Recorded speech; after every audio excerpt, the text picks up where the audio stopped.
Audric Estime and Marvin Mims both shined on Thursday Night Football. We'll tell you if you should buy the young stars in Denver's offense on this episode of the Locked On Dynasty Football Podcast.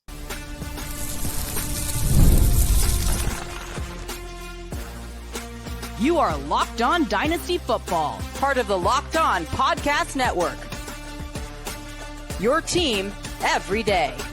Here are your hosts, Marcus Mosher and Kate Madjuk. Welcome back to the Locked On Dynasty Football Podcast, part of the Locked On Podcast Network, your team every day. We'd like to thank you for making us your first listen of the day. Today's episode is brought to you by Hillsdale College. Go right now to hillsdale.edu/lockedon to enroll. There's absolutely no cost, and it's easy to get started. Welcome back. I am your host, Marcus Mosher. You can follow me on Twitter at Marcus_Mosher. Joining me today, as always, is Kate Madjuk.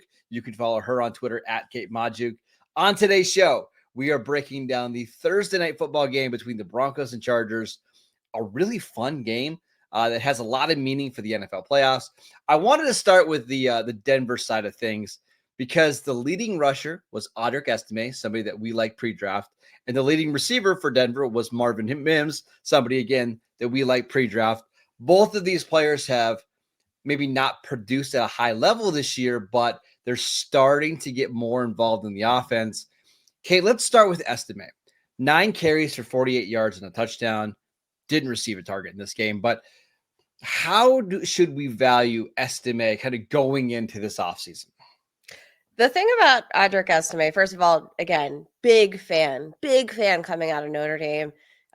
Was a big believer that if he hadn't posted such an abysmal 40-yard dash time, which, again, like you can succeed in the NFL without being a burner if you are a certain type of runner. And I think Audric Estime is that type of runner. But averaging 4.6 yards per carry this year, 52.7% success rate.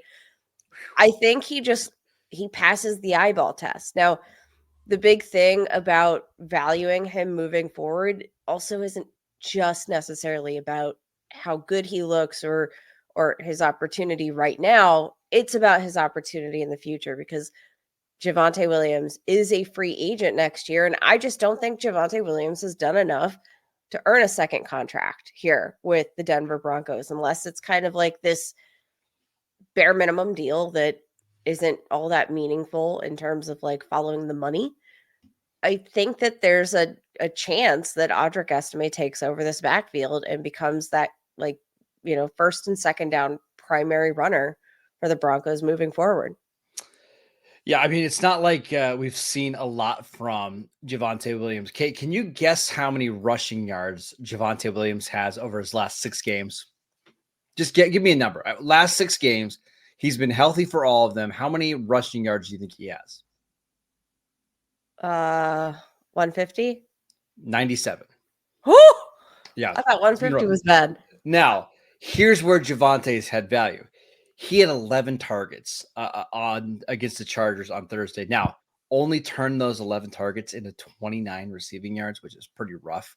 But he's kind of been phased out of this offense. We saw earlier in the year, he was getting double-digit carries most weeks, and now we're seeing his rushing total 198,464. He's kind of getting phased out anyways. I don't expect him to be back next year. I expect him to be a free agent. So this is probably Estime's backfield with a pass-catching running back.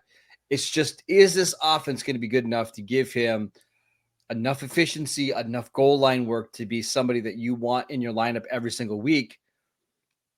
I think the answer is yes, because I like the way that this Denver offense is trending. And Estime looked pretty good pretty good this year, anytime he's gotten more than a couple carries per game. I mean, let's not forget how the Broncos started. I feel like it's, I don't know if it's called a recency bias when we're talking about the first and second half of the game, but like, let's not forget how hot this team was to start the game out. 3 consecutive drives with a touchdown, and one of those touchdowns belonged to Audric Estime. Things went a little bit south. I think a big problem in this game was, they just didn't get the ball downfield. I mean, you mentioned the usage for Javonte Williams. That is a symptom of something going very, very wrong in the rest of the game plan, because you cannot rely on a running back as your primary target. Cortland Sutton getting 6 targets in this game feels like, something that deserves prison time. I think generally speaking, Bo Nix can do a really good job pushing the ball around to different receivers, but needs to do a better job of, sometimes taking those shots down the field. And I think a big part of setting up those shots could be just finding some more consistency in the run game. And I think down the stretch this year, that's something that's going to favor Estime in a big way over Javonte Williams. Audric Estime right now on Dynasty League Football being valued as RB47, one spot behind Javonte Williams. I think that's a steal. I look at other running backs that are being drafted ahead of him, like Nick Chubb, J.K. Dobbins, Isaac Guerrero, even someone like Jalen Warren. I think I would just rather have Audric Estime going forward. I believe in Sean Payton's offense. They've got a bunch of money to spend this offseason. I think they're going to revamp that unit. I think Estime is somebody that I just want to throw a dart at, because I do think there's a chance that he could be a 1,000-yard rusher next year with 9, 10, 11 touchdowns. And maybe he's not going to get receptions. Maybe he does work on it this offseason and he becomes somebody that can give us 25, 30 catches a year.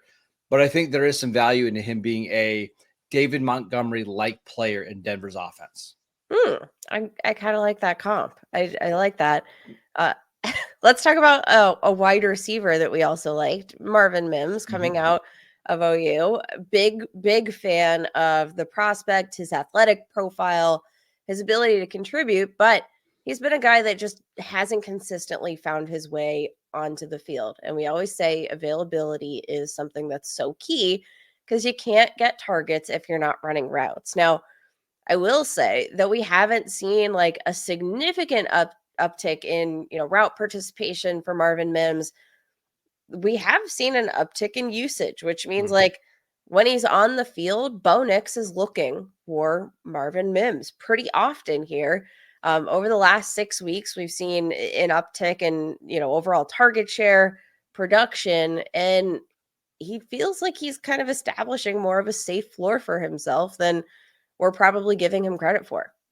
Yeah. So over the first, I'm looking at it now, for 6 weeks of the season, he had 26 combined receiving yards. Not great. Over the last 5 games, he's averaging 56 yards per game. Again, that's not massive, but you're seeing he's starting to become more involved in this offense. But if you watch the game last night, he finished with, what's the numbers? 3 for 62. If you watch the game, you know that it could have been a much bigger game. He was tackled at the 1-yard line on a play down at the goal line. He was also open by 7 yards on a deep pass that would have been a walk-in touchdown, but Bo Nix underthrew it so poorly that it was broken up. This could have easily been a 125 two-touchdown game for Marvin Mims, and we're having a completely different conversation about him. He's not somebody right now that you are going out and trading for and putting into your starting lineup, but he is, for me, Kate, someone that I want to stash at the bottom of my dynasty roster because he's so talented. He's only 22 years old. We've seen over the course of history these dynamic returners that end up making plays on offense later down the road, whether it's Tyreek Hill, Antonio Brown, Julian Edelman. I want to just keep betting on the talent of Marvin Mims, even after a slow start, first year and a half of his career. Yeah, I mean, he's a small receiver, but I do think the thing that, just continues to play in his favor is that athleticism. You mentioned that underthrown ball that, I mean, it could have such easily been a touchdown if it had just like led the ball a little bit differently.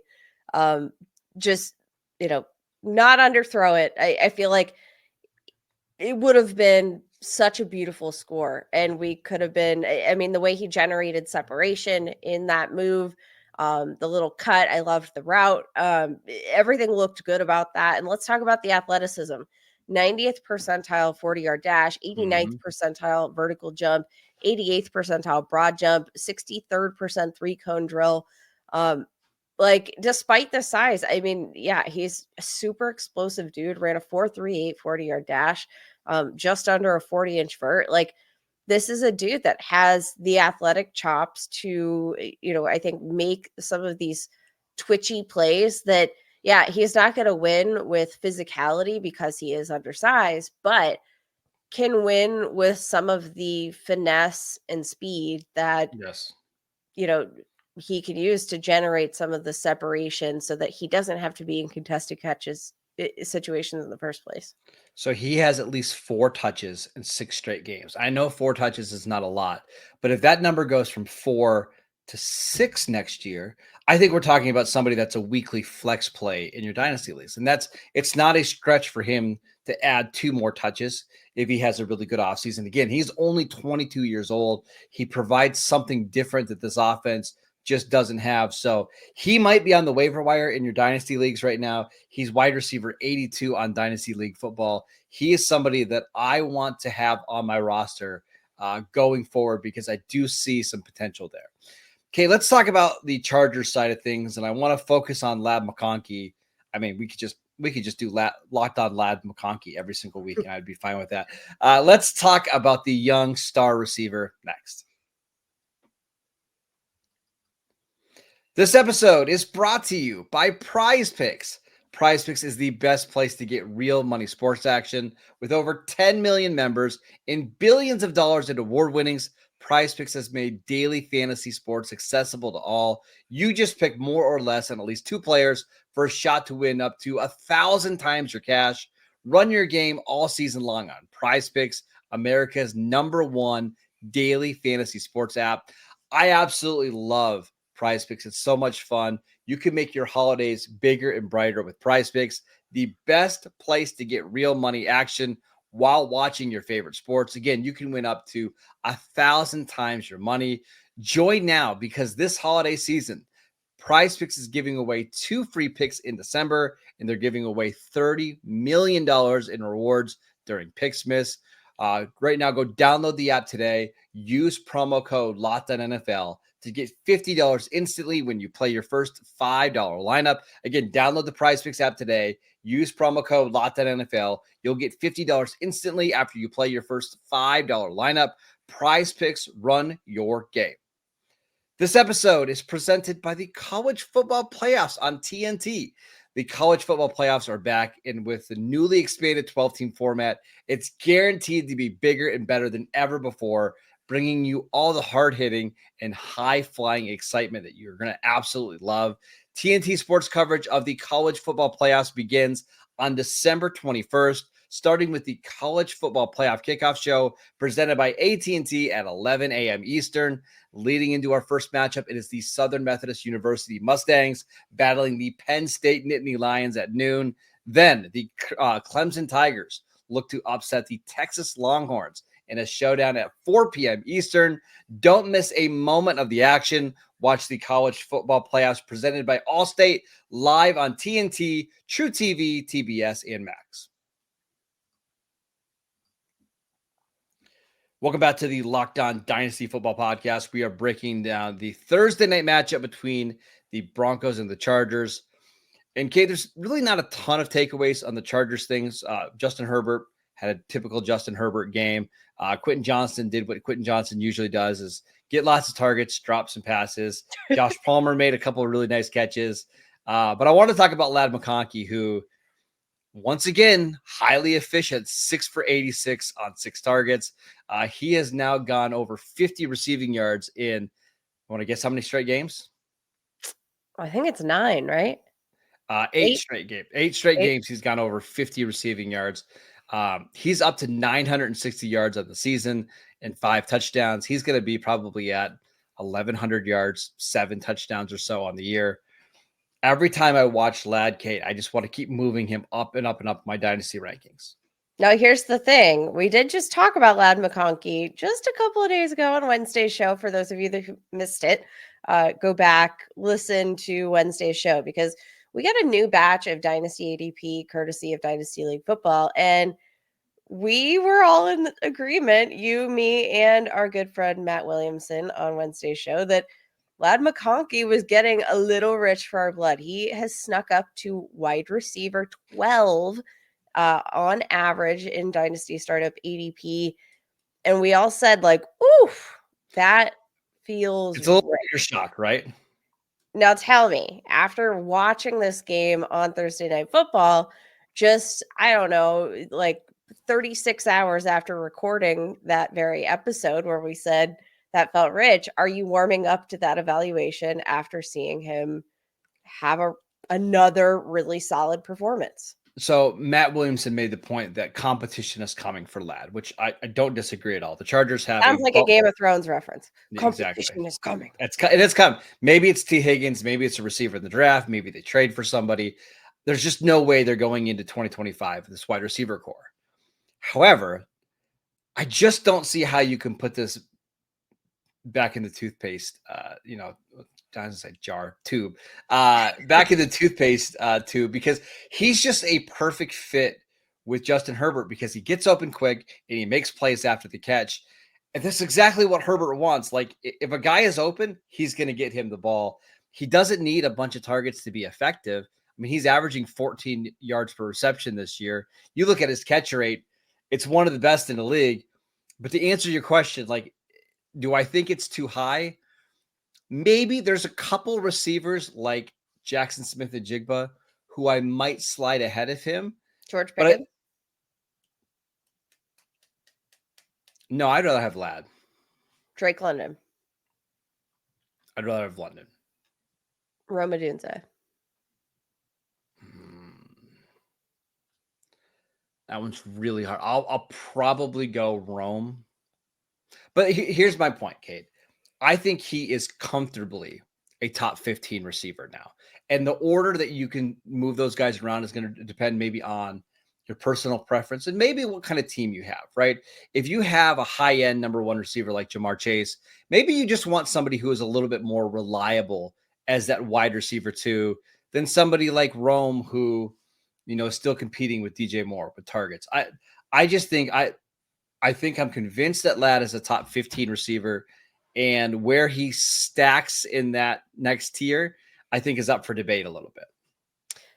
Yeah, I think that's fair. And I do think what Ladd McConkey does that's kind of just so special is that, first of all, he has built, I think, an excellent rapport with Justin Herbert out of the gate. I mean, pretty much from the moment he stepped into the facility, he was earning heaps of praise from Justin Herbert, saying he was kind of well beyond his years in terms of his understanding of the game. And we all know that, I mean, coming out of this draft class, just one of the absolute best separators, thanks to his ability to run routes, not necessarily due to 4.2 speed. It's because he knows how to move. He knows how to manipulate defenders, and he's twitchy. Like he moves. The way he runs routes generates beautiful separation. I think what's so nice is that earning the trust of your quarterback, earning the kind of reputation he has as a separator and a reliable one at that makes it so much easier for Justin Herbert to just toss the ball up and know that Ladd McConkey is going to be in the right spot at the right time. And that's something that, like, yeah, even if they bring in T. Higgins, who, might be more of a contested, like, it's really hard to find a connection like that where, I'm going to put this ball right here and I'm going to trust that you're going to be able to generate the separation that you need to get to that point in the field before I've even thrown the ball. Like, I don't know. It's something special to watch. So I'm looking at the numbers right now, Kate. He's caught 92% of his targets since November. That's a lot. I mean, it's just a perfect fit together because, again, he gets open and Herbert is arguably the most accurate quarterback in the league when he's given time. It just couldn't be a better fit. And yes, I know competition is coming. I just don't see how how Ladd doesn't continue to average 7 or 8 targets per game in this offense, because he is the guy that's moving the chains. He's the guy that Herbert's looking for on third down. And yeah, maybe they bring somebody that can take the top off the defense, or somebody that can be a jump ball receiver.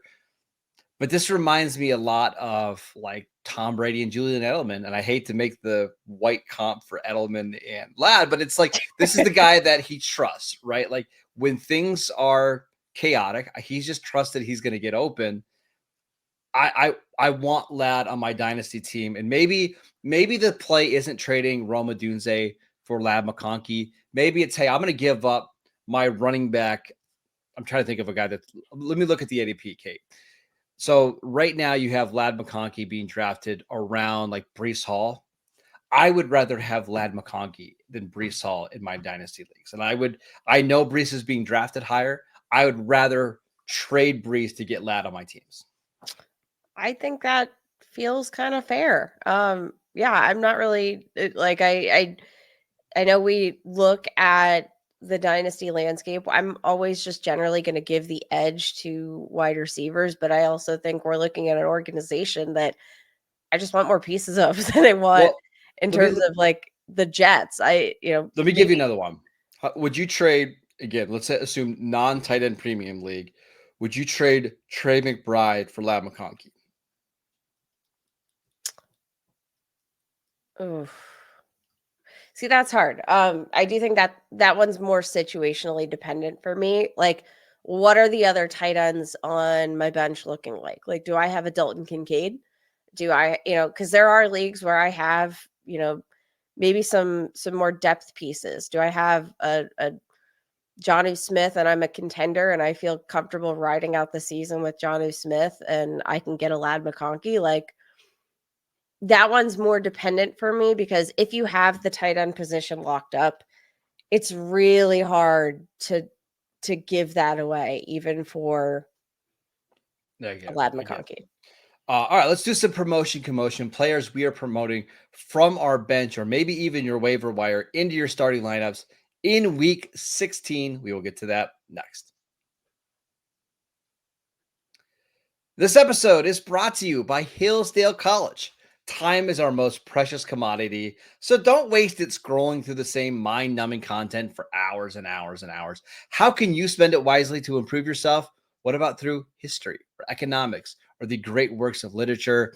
Our sponsor, Hillsdale College, is offering more than 40 free, that's right, free online courses, including Constitution 101, the meaning and history of the Constitution, Introduction to Free Market Economics, The Great American Story, A Land of Hope, and the rise and fall of the Roman Republic.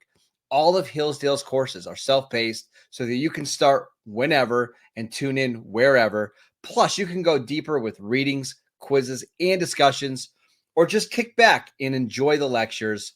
Go right now to hillsdale.edu/lockedon to enroll. There's absolutely no cost, and it's easy to get started. That's hillsdale.edu/lockedon to register. hillsdale.edu/lockedon. Welcome back to the Locked On Dynasty Football Podcast. We'd like to thank you for making us your first listen of the day. For your second listen, check out the new Locked On NFL show. 2 shows every single day. 1 in the morning with Tyler Rowland, 1 in the afternoon with Tony Wiggins, available wherever you get your podcasts. All right, Kate, let's do some commotion. Players we are promoting from our bench into our starting lineups in the semifinals of our fantasy football playoffs. Who do you got? How disgusting do we want to go? Like right off the bat. Are we going like deep, dark depths? It's a rough week with a lot of injuries right now. We do have a lot of injuries. So why don't we start with Amir Abdullah, Las Vegas Raiders running back, up against the Jacksonville Jaguars. Look, the Jacksonville Jaguars, they've mailed it in. They don't care. The Raiders, I don't think have mailed it in the same way. The Raiders, like I think they're still fighting for the fact that like Antonio Pierce, I don't think is a given coming into next year. Like I think there's still, the players don't feel like they've at all given up here. And Amir Abdullah going to step into this situation that we had pegged Sincere McCormick for, and he has already been ruled out with an ankle injury. been placed on IR, and Amir Abdullah can offer a little bit something in terms of receiving game, might get those carries. And I just love the matchup against the Jacksonville Jaguars here. I like that one. Alexander Madison is also likely to play this week, but I like Amir Abdullah because of the receiving. How about quarterback? Because we've got a bunch of quarterbacks that either have been benched or have been hurt, like Derek Carr. I don't think you want to start Spencer Rattler this week.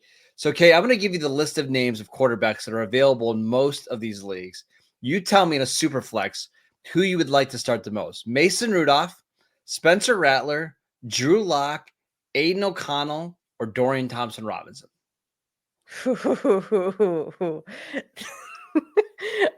That's so gross. I think I'm going to go with Dorian Thompson-Robinson. That's my pick as well. Offers a little bit of something in terms of rushing upside. Now, I mean, you can't look at his stats. I don't think you're going to want to watch the game, but I think the Bengals defense just bad enough. Lost Trey Hendrickson. I think that this could be a really intriguing game. And I don't know, the Browns, I think, especially DTR, I feel like has a little bit of incentive, to step it up in this game. I feel like the whole world was so sorely disappointed when Jameis Winston went to the bench. Nobody's excited to see DTR. He's got a little something to prove. I think, Jerry Jeudy playing super well, and playing with a little bit of that chip on his shoulder. I think I'll go with DTR. I'm going with DTR because of the rushing. And we should remember, no Nick Chubb in this game. So I think they're likely to use DTR when we get close to the goal line. He's also played some other big games before. He beat the 49ers last year at home. They beat the Steelers last year in a game that he started. It's not like this is somebody that's never played before. He has not been the most accurate quarterback, but I do think against the Bengals, who are without Logan Wilson, their star linebacker, without Sam Hubbard, one of their starting defensive ends, I think this is a game where DTR, just don't watch the game. I promise, if you watch the game, it's going to be really ugly, but don't be surprised if he gets you 15, 16, 17 fantasy points by the end, just based on some garbage time passing and some rushing production.